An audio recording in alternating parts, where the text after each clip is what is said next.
Hello and welcome to Sports Fan Entertainment's 32 teams, 32 days, and 2 days. We are talking about the Cincinnati Bengals, a team that had a disappointing 2017 season, only finishing with a 7-9 record after being 6-9-1 the year before, only a half-game improvement. They were looking for more than that, but they're keeping their head coach Marvin Lewis, but make no doubt about it, he is on the chopping block. He needs to produce a good season, as does quarterback Andy Dalton. Some questions are starting to surface around him. How will this season go for the Bengals? We're going to discuss it, discuss this team's strengths, discuss this team's weaknesses, give you my statistical projections for this football team, give you my bold predictions for this football team, and then end this video with my official win-loss prediction for the Cincinnati Bengals. So we start by talking about their strengths, and we have to start with their strongest unit, and it's one of the best units in the league, and that is their defensive line. This Cincinnati Bengals defensive line is looking absolutely deadly.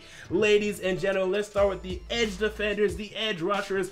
We have Carlos Dunlap, who has been with the Bengals for a number of years now. He continues to be one of their most consistent players on this defensive line, next to, of course, Gino Adkins, who we'll discuss in a moment. But they also have Michael Johnson, another veteran, and they have two guys behind them who they drafted last year who absolutely played terrific in their rookie seasons. Terrell Austin, who tallied 8.5 sacks in his rookie season, and that was in limited play, and then Jordan Willis. This rotation of four edge rushers is an absolutely lethal combination we saw last season, and it's only going to get better as Jordan Willis and Terrell Austin continue to improve as players. I can't wait to see what these players do in their upcoming season. We move on to the interior of the Cincinnati Bengals defensive line, and then now let's talk about Gino Adkins. Man, this guy had an absolute beast year last year, returning to his best form, his final form, if you will, and he looked absolutely terrific. Ryan Glasgow, who the Bengals also drafted last year, he had a decent rookie. I'm looking out for more from him.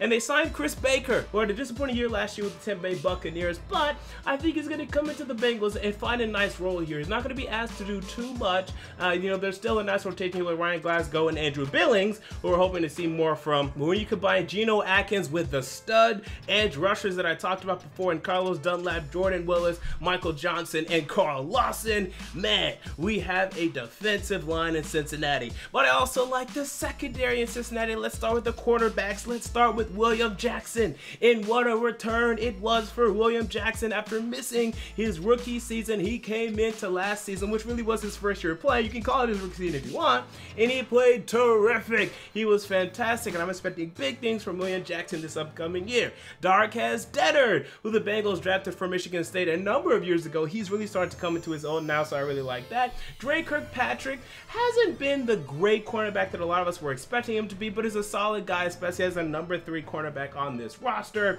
They also have Kevin Ray Russell, who I'm expected to take a step forward as well, so I like the cornerbacks in Cincinnati. You combine them with the safeties to make the secondary, of course, Deshaun Williams, and they also have Clayton Fejedelem and Josh Shaw, who provide good backup. Clayton Fejedelem played well last year, and Josh Shaw has a nice versatility to him, is able to go down and play corner, so that's a nice versatile weapon that they often use. I like the secondary in Cincinnati. But there's also weaknesses for this football team. We have to talk about those, and we have to talk about first the offensive line. Of course, it continues to be a problem in Cincinnati. Now the good thing is it looks like it should be improved, but again, we have to see it first before we can believe it. They brought in Cordy Glenn, formerly of the Buffalo Bills, to play left tackle. Now the problem is Cordy Glenn is not one of the better left tackles in the league. If he was, the Bills would have kept him, right? You don't get rid of good left tackles, but is he serviceable? Is he decent? Yes, he is. He's not one of the worst, but he's definitely not very good either, so we have to look out for that. Clint Bowling at left guard.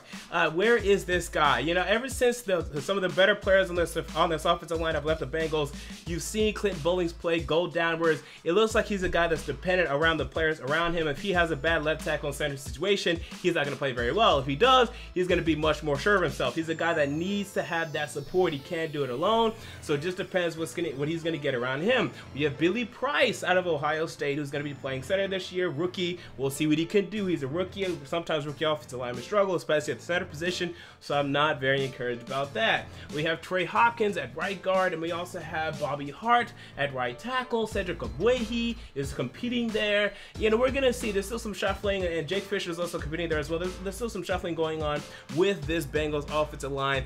It's a weakness for sure. It continues to be a weakness, and until they can really fix it, it's gonna be hard to get back to the playoffs for the Cincinnati Bengals.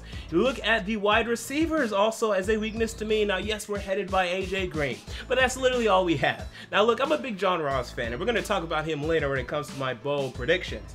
But let's face it, man, his rookie year was an absolute and total disaster. It was disastrous for a wide receiver that was taken in the top 10 picks of any draft class ever to come down with less than, what was it? Did he even come down with 50 receiving yards? No, he didn't.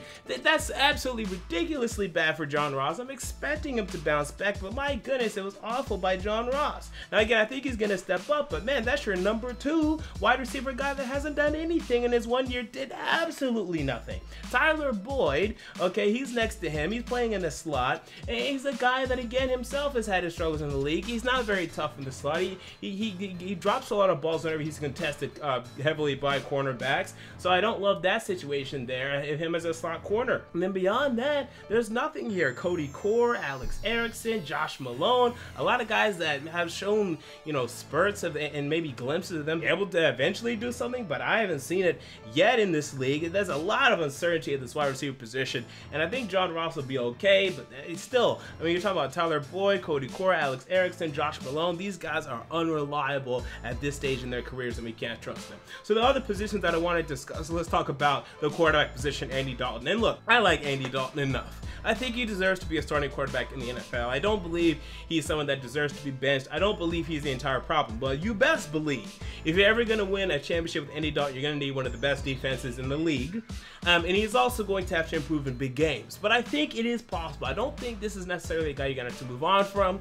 I don't think this is a Joe Flacco situation right now. I don't think this is a situation where, okay, this guy's done. Get rid of this guy. I'm not going to say that. I saw faith in Andy Dalton. And last year, considering all the turmoil that was around him with his offense coordinator stinking early, then getting rid of him after the first 3 games, he went 7-6. After that, he did decent. He needs his offensive line. He needs the defense. Right now, he doesn't have it, and that's what the Bengals have been winning games. Other positions, Joe Mixon, right? We should have drafted Joe Mixon. That's what some people thought. You guys know who I'm talking about. Look, his rookie year was disappointing. You gotta call it what it is. Now, you can blame it on the offensive line, and that's fine. 3.5 yards per carry ain't gonna cut it in this league. Now, the last 5 games, he averaged, I want to say, over 4.5, maybe even 5. So you saw, okay, maybe he can play. We're going to see what he's going to do this season. I think he's going to have a good year, not a great year. But I think the talk of Joe Mixon eventually being a great NFL running back was overblown. I mean, I just don't see that. I never saw that, by the way. I was never on the Joe Mixon train. I said, okay, he's decent. But you saw, like, if he's really great, he's not going to have that kind of year he had last year. Yeah, I just don't buy it. But I think he's going to end up being good. Just not this great talk people were talking about. All right, outside of that, let's move on to my statistical projections for the Cincinnati Bengals, and let's start with quarterback Andy Dalton. 3,500 passing yards, 22 touchdowns, 10 interceptions, and an 88.0 passer rating for Andy Dalton. So I think the touchdowns come down. I think the interceptions stay about where they have been, but I think he's going to have a decent year. I think he's going to have a good game managing Andy Dalton year because I have high hopes for the Bengals defense, which we're going to discuss in a moment. Running back Joe Mixon. We should have drafted Joe Mixon. 250. We should call him Joe. We should have drafted Joe Mixon. That should be his nickname. 250 carries, 1050 yards, and 6 touchdowns. Look, this is a good year. Okay, for him to come back from what he had last year and have this kind of statistical output, we would love this. Oh my goodness, we would absolutely love this. So I know Bengals fans love this projection. And then wide receiver AJ Green, 85 catches, 1,200 yards, and 8 touchdowns. A good AJ Green year, a resurgent AJ Green year. Last year, only just barely breaking 1,000 yards, and then the year before that, dealt with some injuries. Only had, I want to say, 900. This would be a nice resurgence for AJ Green because they're going to need it. With this wide receiver core, they're going to need it. Now, bold predictions. I discussed John Ross earlier. Let's discuss him more now. John Ross was one of my top 10 prospects in that 2017 NFL draft. I thought he deserved to be taken where the Bengals taken him or where they took him. Fortunately, it just didn't work out. But you know what? I still have faith in this kid. His athletic talent is ridiculous. He can run routes well. I'm expecting him to show out. So how about this? He's going to impress in his second year. I have him down for over 800 receiving yards. I think he's going to show up. I think he's going to show up and do a good job for Andy Dalton and this wide receiver core. Actually, let's say 700. I'm down for 700 because with AJ Green getting 1,200, you know, know, Tyler Eifert, if he's healthy, he's going to come down with probably 700-800. So maybe not over 800. I'll say 700 yards for John Ross. At least 600. Give me that, John Ross. Okay, number 2, William Jackson makes the Pro Bowl. I think William Jackson will make the Pro Bowl. He did not make it last year. A lot of people felt he deserved to make it. This year, he will receive his recognition. He needs to come down more highlight plays, more interceptions, right? Get the fans voting for him and at least become an alternate. I think this year he will. And then bold prediction number 3, the Bengals will have a top 5 defense this year.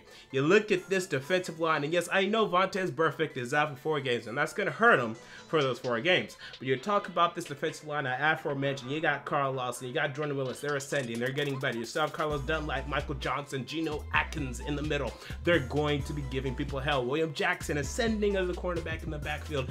That is going to continue to help this Bengals team moving forward. And then the safeties behind them as well. And then Vontaze Burfict's going to come in, and it's going to only improve from there. But then we also have Terrell Austin, the former defensive coordinator from the Detroit Lions. He's coming in, and we've been hearing a lot about Terrell Austin. Now, his defenses never end up being very statistically high, but I think this is the most talent he's ever had. The Lions have never had this kind of defensive talent. If they did, they might win the damn Super Bowl. So I think Terrell Austin is going to turn this unit to a top 5 unit. Bengals have a top 5 defense in 2018. But what does that mean for the win-loss column? What is my win-loss prediction for the Cincinnati Bengals? Now look, I think people are sleeping on the Bengals this year. I'm not. Right now I have you guys competing for the wild card. My official win-loss prediction is 8-8. Let me say my temporary, not official, because I think best case scenario, if John Ross can show up, I think John Ross is huge for this team right now. If John Ross can show up, and also the offensive line as well, if they can figure out those issues on the offensive line, I think the Bengals could win as much as 11 games. I think they could go back to, you know, their highlight days, if you will, for this decade, where they were winning 11 games. They may probably not the 12 that they won, but 11. Tyler Eifert has a great year. Andy Dalton has a resurgent year, and they do well. The defense is great, and they win 11 games.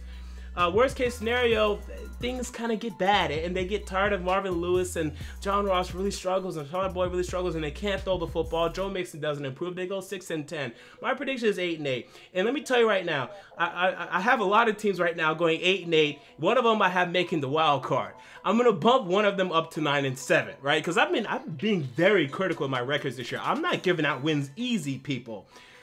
Call me in September. I might have the Bengals going 9-7, making the wild card. Either the Bengals, the Chiefs, or the Raiders.